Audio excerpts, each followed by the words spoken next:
Hi friends, എൻ്റെ മറ്റൊരു driving വീഡിയോയിലേക്ക് എല്ലാവർക്കും സ്വാഗതം. ഒരു 6 ദിവസം മാത്രം ക്ലാസ്സായ ഒരു സ്റ്റുഡൻറ്റിൻ്റെ ക്ലാസ്സാണെന്ന്. അപ്പോൾ സ്റ്റുഡൻറ്റിന് ക്ലച്ച്, ബ്രേക്ക്, ആക്സിലേറ്റർ, ഗിയർ എല്ലാം ഓക്കെ ആയി വരുന്നേ ഉള്ളൂ. സ്റ്റിയറിംഗ് ഇടയ്ക്ക് ബാലൻസ് തെറ്റുമ്പോഴാണ് ഞാനൊന്ന് സ്റ്റിയറിംഗ് ഒന്ന് ബാലൻസ് ചെയ്ത് കൊടുക്കുന്നത് കേട്ടോ. അതുപോലെ തന്നെ ഗിയറൊക്കെ ഇടുമ്പോൾ ആളുടെ സ്റ്റിയറിംഗ് കുറച്ച് അങ്ങോട്ടും ഇങ്ങോട്ടൊക്കെ മാറുന്നുണ്ട്. ഒരു 5-6 ദിവസം കഴിഞ്ഞിട്ടേ ഉള്ളൂ. അപ്പം ക്ലച്ചും ബ്രേക്കും ആക്സിലേറ്ററും ഗിയറും ആൾക്ക് ഓക്കെ ആയിട്ടില്ല. അതുകൊണ്ടാണ് ഞാൻ ഇടയ്ക്കിടയ്ക്ക് ആളുടെ സ്റ്റിയറിങ്ങിലൊന്ന് ബാലൻസ് ചെയ്ത് കൊടുക്കുന്നത്. ശരിക്കും പറഞ്ഞാൽ ഒരു 10, ചില പിള്ളേർ 10 അല്ലെങ്കിൽ 12 ദിവസമൊക്കെ ആകുമ്പോഴത്തേനും സ്റ്റിയറിങ് ഓക്കെ ആവാറുണ്ട്. അല്ലെങ്കിൽ ക്ലച്ചും ബ്രേക്കും ആക്സിലേറ്ററും സ്റ്റിയറിങ്ങും ഓക്കെ ആവാറുണ്ട്. ഇത് കുറച്ച് താമസമുണ്ട്, ഓക്കെ ആയിക്കോളും.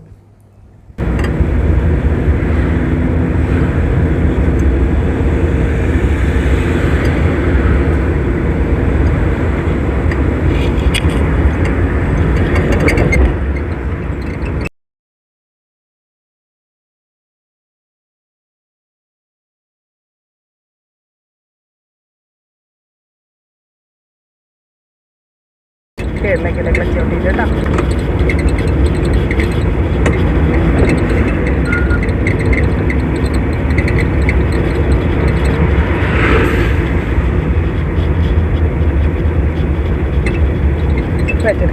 മാറ്റിയെടുക്കും.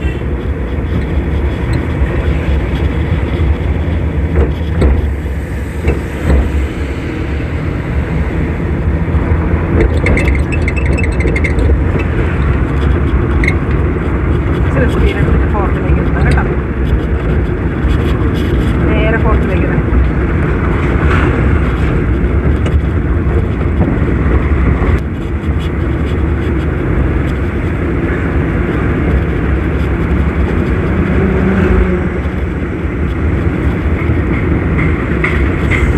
കയറി പോയില്ലെങ്കിൽ ഗിയർ ഡൗൺ ചെയ്യണം.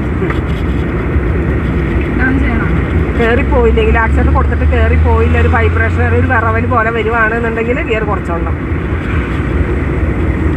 ഒരു വലിക്കാനൊരു താമസം വരുന്നില്ലേ, അപ്പം ഗിയർ കുറയ്ക്കണം. സൈഡിലേക്കിട്. ഓട്ടെ,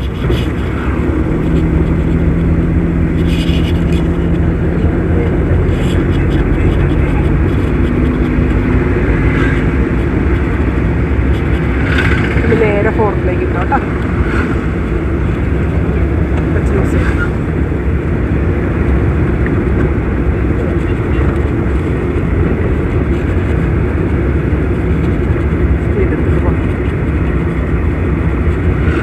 കയറിയില്ലെങ്കിൽ ഗിയർ കുറച്ച്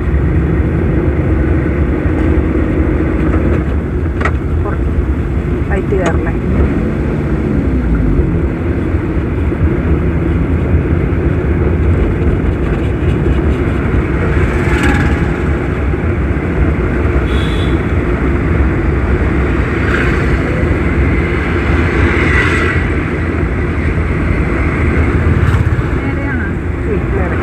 കൊണ്ടുവിടണ്ടേ.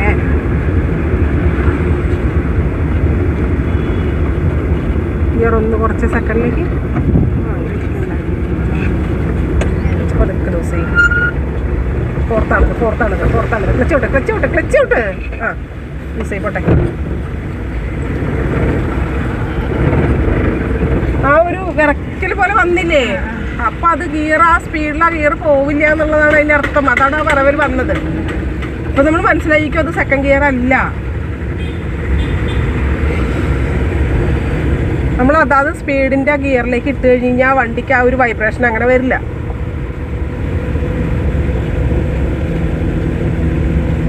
സ്പീഡ് എടുത്തിട്ട് പോട്ടോ.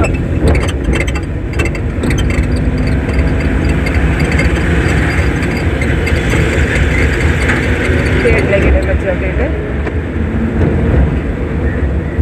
ക്ലച്ച് പതുക്കെ ലൂസ് ചെയ്യും.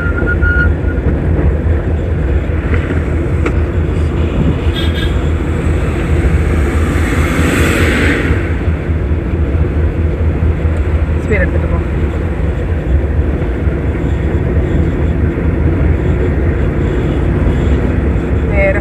ഉണ്ടായിക്കോട്ടെ.